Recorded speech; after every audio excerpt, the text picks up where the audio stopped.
But first at 5:30, reaction is pouring in to Governor Gina Raimondo's announcement that state IDs and licenses will soon have a third gender option. The change is to accommodate those who don't identify as male or female.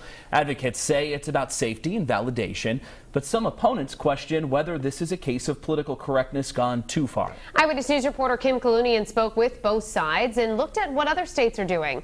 She joins us now with what she's learned. Kim? Well, Shannon and Steve, non-binary is the term that is most commonly used for people who don't identify as either male or female.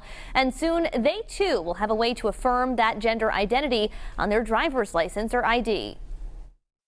Within a year, Rhode Islanders will have a third gender option to choose from on their state IDs and driver's licenses. It's really just basic fairness so that everybody can be treated equally. According to the National Center for Transgender Equality, more than a dozen states and Washington, D.C. either currently offer or are planning to add a third gender option on IDs and licenses for non-binary people. I don't feel like I am a woman or a man, but I feel like I kind of walk this area in the middle of the spectrum. 22-year-old Jess Ring uses the pronoun they instead of she or he. Ring is non-binary or genderqueer, meaning they do not identify as male or female. The new licenses will allow folks like Ring to have an X on their license instead of M for male or F for female. So having that X option kind of is very affirming and makes me feel like my gender is real and that I'm not just like some sort of trend. I think this has really been a charge being driven by the members of our community. Jay Watts is the director of the Trans Health Program at Thunder Mist and is a transgender man who advocated for this change.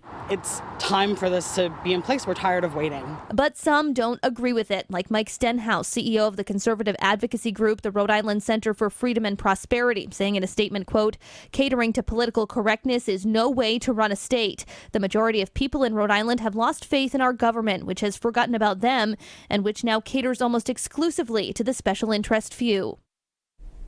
And the DMV and Department of Health say these changes to the licensing forms and birth certificates will be included in the governor's budget and will likely be done within a year's time. Those at the Trans Health Center say this is not expected to have an impact on real IDs. Live in studio, I'm Kim Kalunian, Eyewitness News.